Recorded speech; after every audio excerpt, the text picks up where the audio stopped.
Hello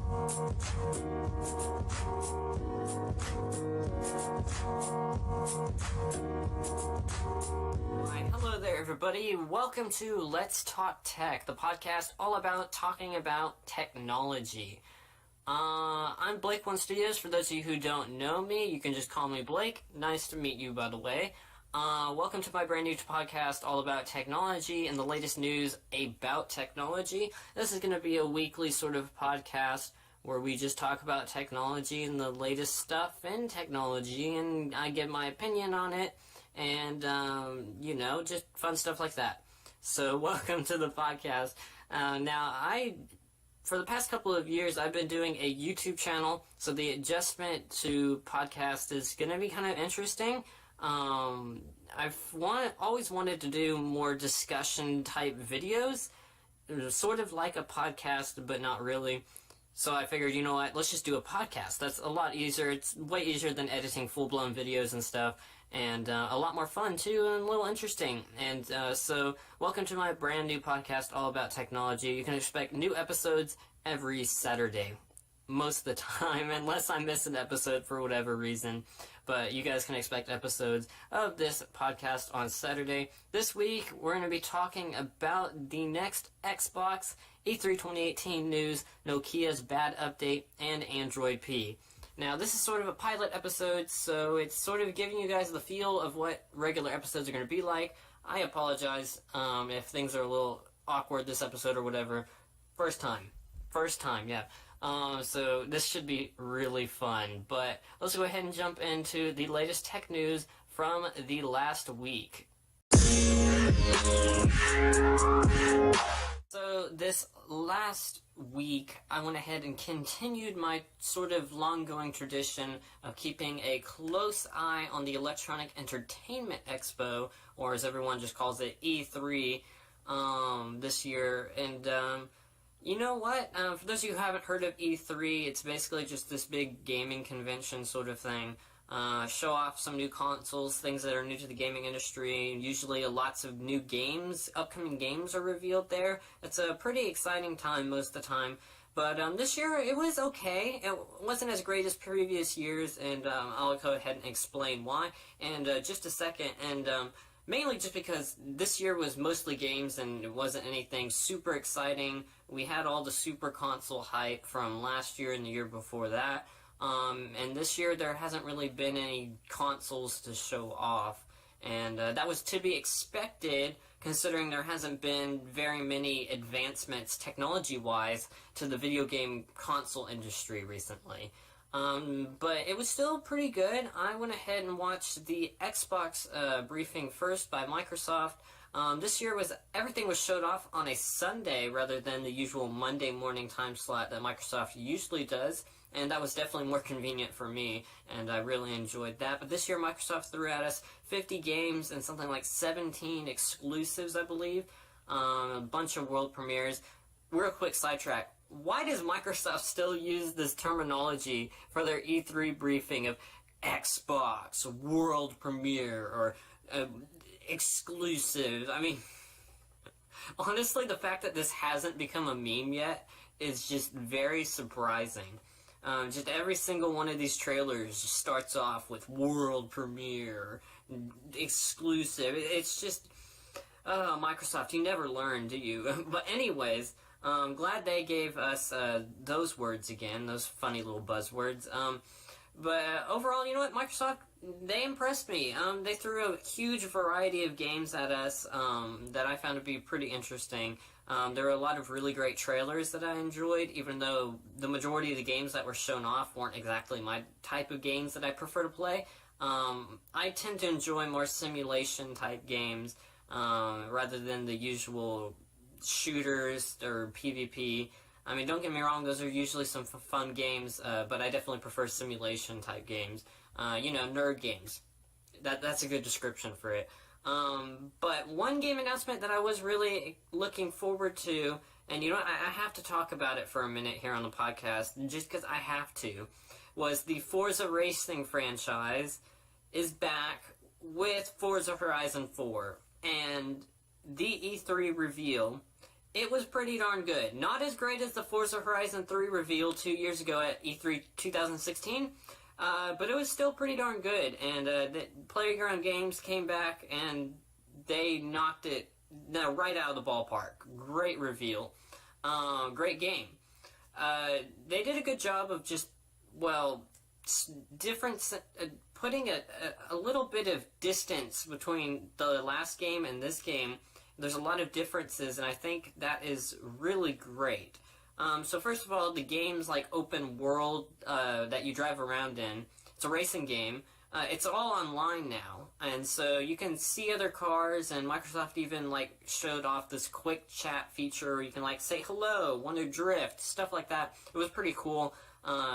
Provides a nice social aspect to what has mainly been a more not so online based franchise, which is pretty cool.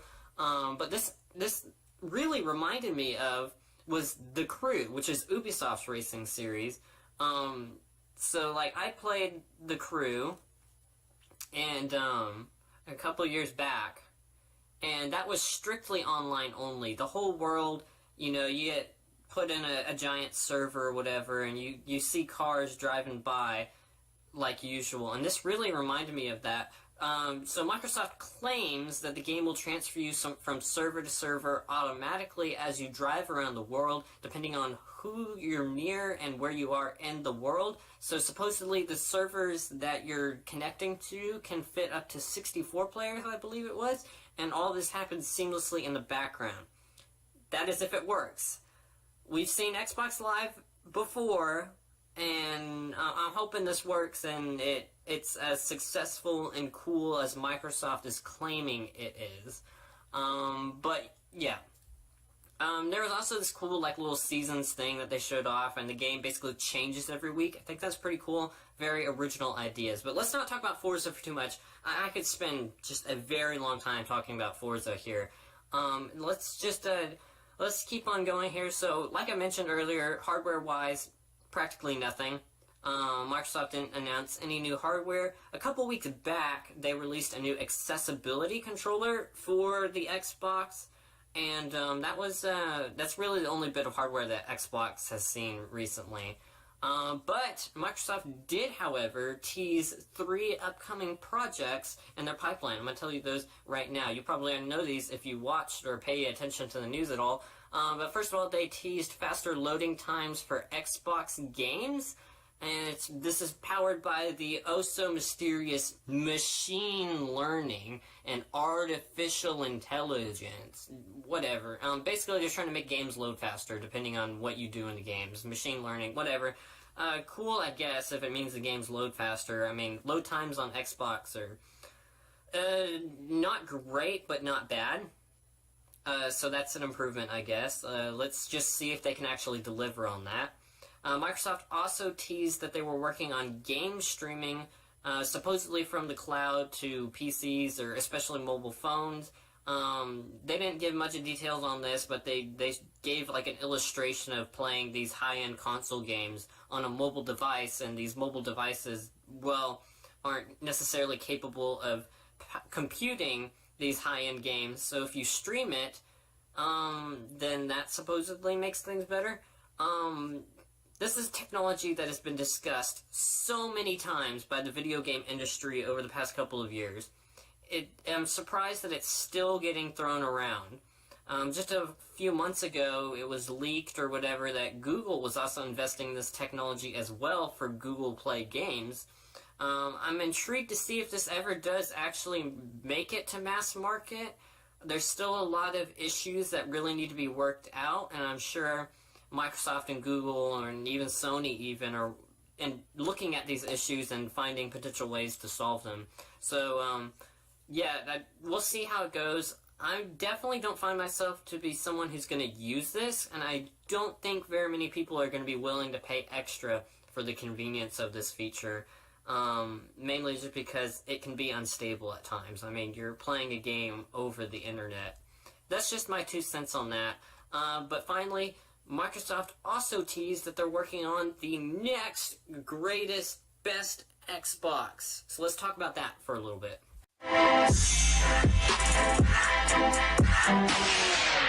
Alright, so the next Xbox. Let's talk about that. We know absolutely nothing about this. I just want to say that right now. All Microsoft did was say, hey, we're working on the next Xbox. See you soon. See you in a couple of years. That's basically all Microsoft did. But even though we don't know much about it, I do want to talk about the fact that there is another Xbox coming in the near future, and my thoughts on it. Because I'm slightly confused on why we're making another Xbox right now. So at their E3 press briefing on Sunday, Microsoft's Phil Spencer teased that they are indeed working on the latest and greatest Xbox, but I'm wondering how great will it actually be. It was reported just a few days later that the codename for this new Xbox is Xbox Scarlett. Codename, development name, it's not the actual name of it, we don't know that, but that's what they're calling it internally. But just real quickly, I just want to ask, how did we go from a seriously cool name like Project Scorpio, which was the code name for the Xbox One X, to just Scarlett?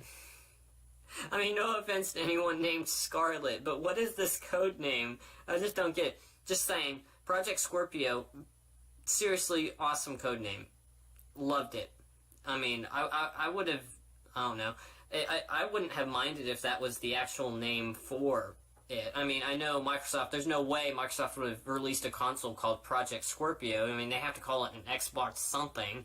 And the naming system right now makes sense, but Project Scorpio is still a really good name. But just a couple of questions here about the fact that there is a new console that I have.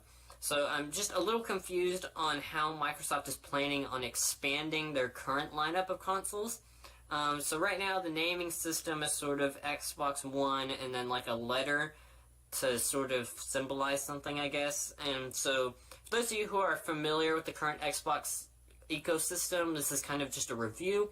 But right now there's currently the Xbox One. Even though it's technically discontinued now, you can buy it used and the graphic capability of it is worse than the other two consoles. So I'd say that makes it a great low-end console, especially since you can get it used for some pretty good prices online. But there's also the Xbox One S, which I'd say is more of your mid-range console. It's a smaller, more up-to-date version of the Xbox One. It's also 4K capable through upscaling, but it does do 4K technically, just through upscaling. It's definitely more of an up-to-date version of the Xbox One. And like I said, it's more of a mid-range console. And then there's also the high-end super console Xbox One X, which is somehow smaller than the other two consoles, but it's arguably the most powerful console out there. So you can sort of see here, Microsoft has a dream lineup right now. You've got a low-end console, a mid-range console, and a high-end console. And this covers all your different sort of price ranges of gamers. And you've got a really clever naming system with it too. So my questions for this new Xbox is, well, what's the target audience for it? I mean, price range, that sort of thing, those two sort of go hand in hand sometimes. What are some of the main features or selling point of it? I mean, there hasn't been very many technological advancements in consoles recently, so what new, exciting thing is there going to be on this new console that is going to convince me to not get the Xbox One X and instead get this new console? If we're just improving graphics capability, that's not super impressive. All we're doing is making the games look better, which I guess for some of you may be a selling point, but for me, I kind of want to know more than just, hey, we're making the games look better. Maybe that's just me. I don't know. All I'm saying here is this better not be Microsoft trying to make a new console for the sake of making a new console. That strategy is just flat out terrible. If you're going to make a new console, there better be a reason for making a new console. Don't just make a new console because there's a Nintendo or whatever, Sony's making a new console.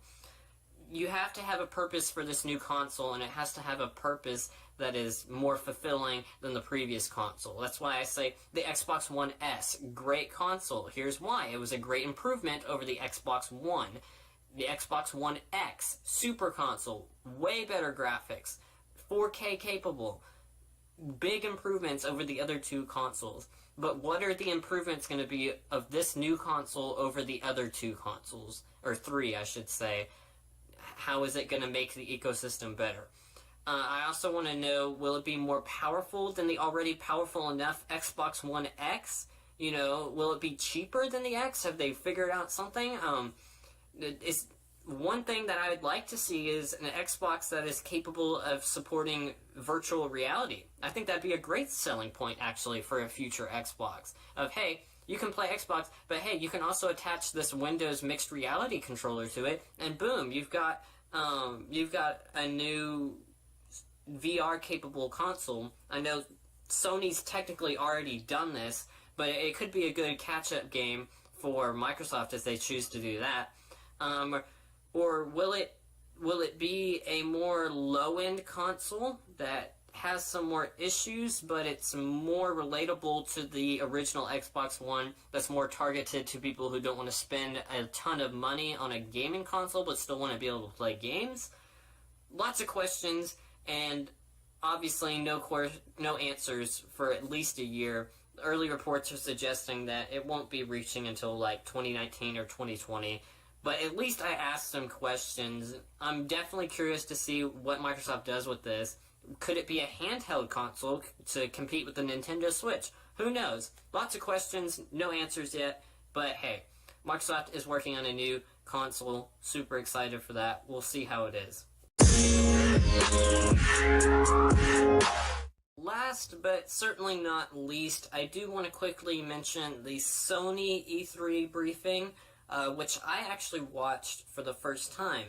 I'm not a PlayStation gamer. I don't use PlayStation. I don't really intend on using PlayStation. But I did go ahead and check out the Sony E3 briefing just to see, you know, what PlayStation's up to. So I watched it for the first time, actually, and Sony kind of disappointed me. It was kind of meh. Obviously, I didn't expect any impressive hardware from Sony either. That's not really what this year's E3 was all about. So they just showed off games, but I kind of thought their format for the way they did things was a little off, and I'm going to go ahead and talk about that right now. So I know Xbox does really weird things like world premiere and exclusive that are just so cringy. But the format for Sony's show, it was just very slow at first, and it just went on and on and on, and I don't know. So first of all, it took them 40 minutes to get through 2 games, and that was mainly because after the first game revealed, they ended up switching to an entirely different room. And so this meant that there was a 10-minute sort of intermission in between the venue switch. Really just a really odd format, but it actually confused a lot of people who were watching the event live, just like I was, to thinking that Sony was doing a different room for every game, which turned out not to be the case, but there was a lot of people talking about how, oh my gosh, you know, Sony's doing a different room for every single game. Wasn't actually a case. I believe there was only like 2 different rooms, but still. Speaking of that intermission, though, it was really aggravating hearing commentary style from hosts, you know, at a table talking about PlayStation, and instead of seeing gameplay and hearing exciting news. I mean, Sony, just save your hosts' opinions and minor announcements until after the show. I mean, just, I don't know. I really didn't like the intermission. It was really boring, and it's one of the reasons why the first hour of the show was just really boring. But yeah, wasn't impressed. Overall, a lot of the games that Sony did show off weren't even really that interesting to me. They sort of fell in, at least the trailers fell into the same sort of genre of really creepy and really confusing, and maybe that's what PlayStation players like, I don't know, but like, I don't know, it was definitely a little bit more weirder compared to other sort of conferences that I've seen. I did really appreciate one thing from Sony, and it's why I'll gladly watch their E3 again. And that was, they made an effort to show off a lot of gameplay rather than these cinematic trailers, which is something Microsoft didn't do. Obviously, Microsoft can't show off tons of gameplay, because this year Microsoft had 50 games to show off. That would take forever. But Sony had less games, and therefore Sony could show off more gameplay, and that made it a lot more interesting, because it gave you a better idea of what these games are like, how they're going to be played, and surely I can't be the only person who appreciates seeing gameplay rather than these cinematic trailers. Don't get me wrong, cinematic trailers are all really great and all, but I do like to see gameplay. Anyways, that's all I've got for E3. I won't bore you guys with E3 news much longer. There's a few more things I could mention, but there was just tons of games and stuff this year at E3, so I'd rather not bore you guys with all that nonsense. Let's go ahead and continue on with the tech news from this week.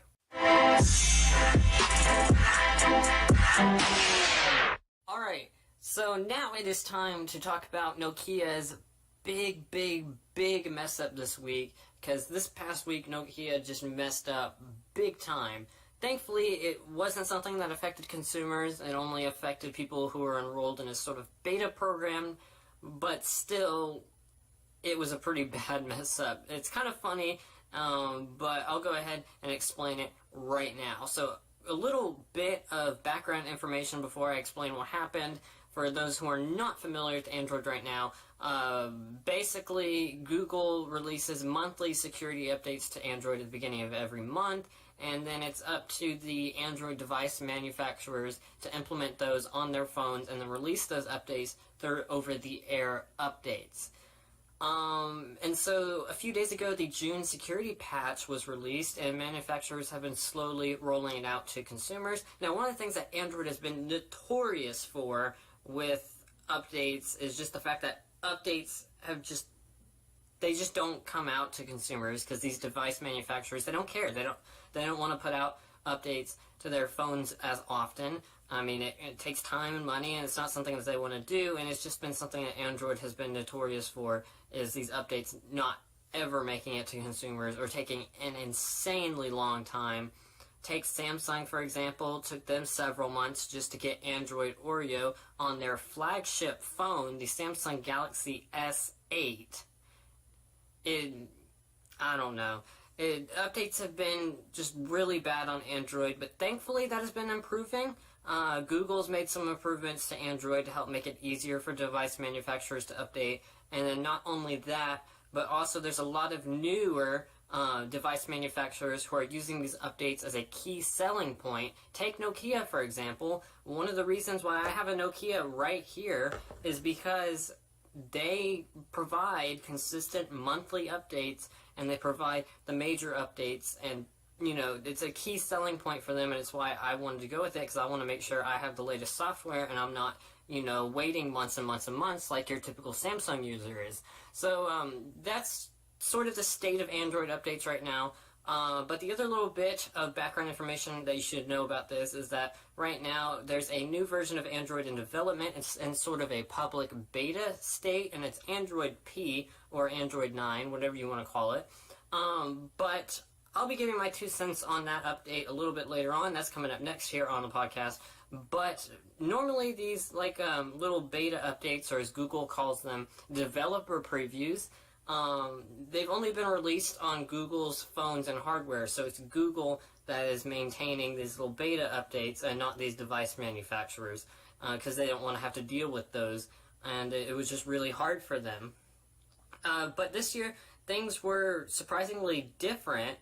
5 manufacturers, including Nokia, had this big announcement where they would supply the developer preview of Android P onto their devices for those who wanted to flash that onto their phones. So OnePlus added it to the OnePlus 6 for those who wanted it. Essential provided it for their Essential phone, and Nokia provided it for their Nokia 7 Plus.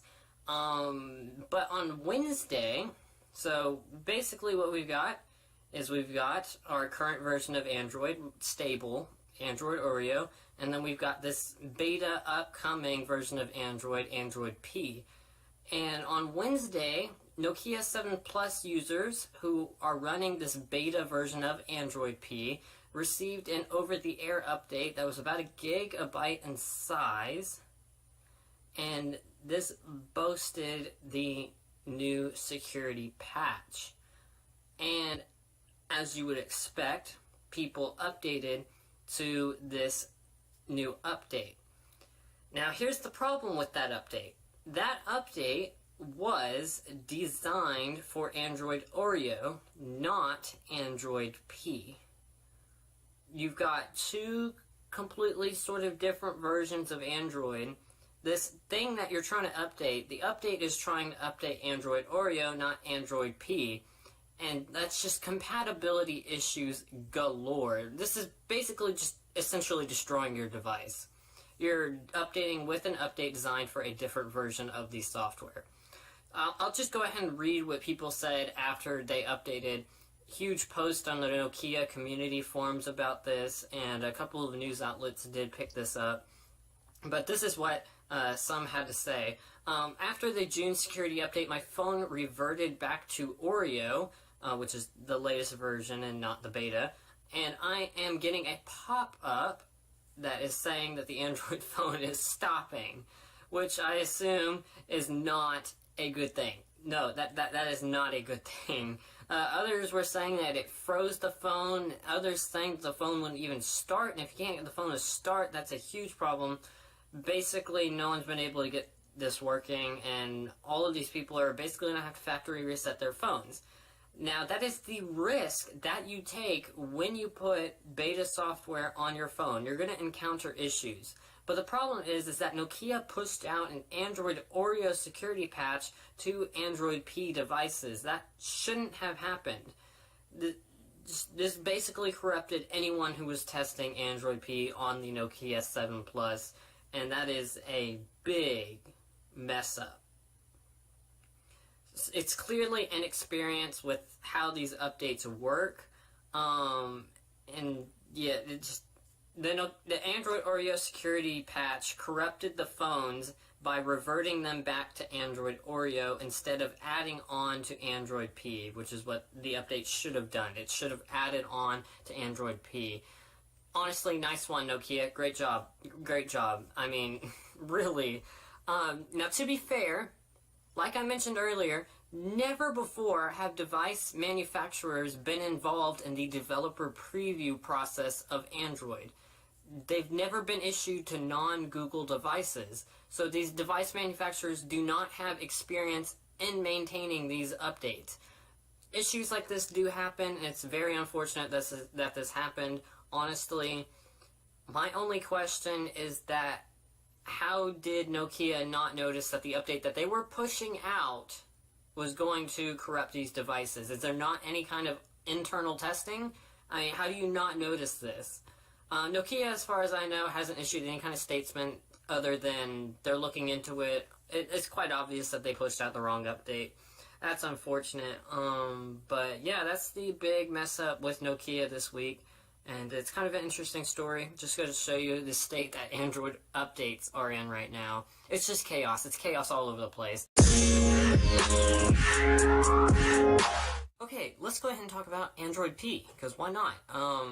Android P is, of course, the latest version of Android coming out soon. Quarter 3 of 2018, I believe, so a couple months from now. We're very close to release of Android P. Public beta, all that already done with, practically. It's pretty much a finished operating system now. So, let's talk about different components of it, whether or not I like it. I just want to get my thoughts out on Android P real fast, so I don't have to do this later on in different topics. Let's just talk about Android P, because there's a lot of people who like some of it, but don't like other parts. There's some people who just hate it altogether, and there's a lot of people who just absolutely love every bit of it. So let's talk about Android P for a second. So, the new gestures. Basically, rather than having the 3 little navigation on-screen buttons right now, unless, of course, you have built-in buttons on your phone, that's changing, to a pill and a back button. So you swipe up on the pill to go home and to, I believe, to open up the recent apps menu. So basically the recent apps menu is gone now. And not sure how I like this because the navigation bar just looks unbalanced now. I really like the gestures, don't get me wrong. I just wish Google had went all the way and gotten rid of the back button too, because now the navigation bar looks funny, and it feels unnatural tapping to go back, but then to go home you have to do a gesture. It just feels like Google half-baked this gesture system by keeping that back button. But, so basically you're swiping for everything except going back. I just wish Google had fully implemented it. Go all the way, go like the way iPhone 10 did it, just all gestures. Recently, I tried out a new app by XDA developers that implements the same gesture system, but it's fully customizable, and you can put it on any phone, practically. I like this system way better than how Android P is adding gestures. Pretty similar, but I really liked the way XDA did it. So theirs was fully customizable. I could change the size of the pill to make it bigger or smaller based on how I wanted it. I could just make things the way I needed them. And you know what? I could customize what gestures did what. If I swipe up, maybe I want swiping up to do something else. Maybe I want that to open Assistant. Who knows? I just liked that a whole lot better than the way Android P is doing the gestures because it was fully customizable. Customization has always been a key feature of Android, and that customization is really missing out when it comes to Android P's gestures. Don't get me wrong, really love the gestures. We're moving forward. I can understand if the gesture is a little bit tricky for most people. I believe you can turn it off, but I'll leave it on. I really like it. It's a much better system than what we've got right now. So then, the new clock position. So the clock on Android has always been in the top right, but they've moved it to the top left. I don't understand why people care so much about this. I don't have any preference on this whatsoever. It works fine on either side, but I do wish that this could be changed in the system UI tuner or something, because I'm sure there's a lot of people who would prefer to have it in the old spot. But there's also a new notification shade. I really like the style and the look of the new one. The position of things feels a little odd, especially things like where the date is and stuff.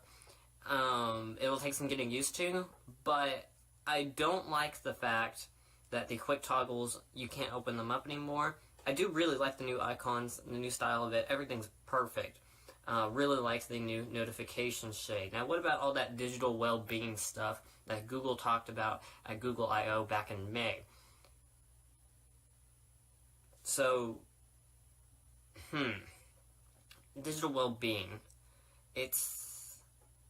I don't see what the problem with it is. There's a lot of people who are worried about privacy and whatever, and that's cool, I guess. I think it'll be useful for some people who maybe open up Instagram too much. I know I open up Instagram too much. Things like that. I really don't mind it. I think it's cool. Should be fun to use for about a week. I don't really think I'll use it that much. But it'll be fun to fool around with. Now, what about things that I really don't like in Android P? Just the small things in life that just bug me so much. So, System UI Tuner was sort of removed. It's now really hard to get to it. I believe the only method that was mentioned online was you have to get Nova Launcher and use the Nova Launcher widget to open up. So it's just, I use System UI Tuner to customize the notification area, and now it's mostly been removed, and that's a little annoying. Also, like I mentioned earlier, not being able to open up the quick toggles on the notification shade is a huge, huge, huge minus for me. That's just, it's a lot less convenient. Also, the notification that appears whenever you frequently dismiss an app's notifications, there's like a little notification that pops up saying, hey, do you want to block notifications from this app? I really hate that. And here's why. I can just see maybe someone's bank or something, you get these bank notifications all the time, and you frequently just dismiss them. Okay, I saw it, that's cool, I'm gonna get rid of it now. And then what ends up happening is that notification pops up, hey, do you want to block this bank from sending you notifications? And someone just accidentally says, sure, I don't care about that. And then they don't get bank notifications. Not only that, but it's way too sensitive too. It pops up way too many times. I don't like that. I think that should have been improved. I can just see so many people accidentally dismissing and blocking important notifications. Cool idea though, I guess. But really, let's be honest though, how many apps really abuse notifications that much? It's kind of a thing of the past nowadays, at least in my opinion. Also, the limits on how many icons can appear in the notification area is kind of annoying. This was mainly just added because of the existence of notch phones with a notch. So that's cool, I guess. It's just, you only get like 4 icons now, especially since the clock is over there now. And then after that, it'll just show a dot representing that there's more notifications. Don't like that. I really enjoy seeing all of the icons, so I get a pretty general idea of what notifications I have and how many. Overall, I really like Android P. I really like how it's continuing to modernize Android a little bit, and it's moving it in the right direction and improving the design of it. I don't hate the update, but with any update, there are quite a few changes that I think are unhelpful or even flat out dumb. There's a bunch of other Android P stuff that I can mention, but I'm not going to rant about it for too much longer because we are almost out of time for today's episode.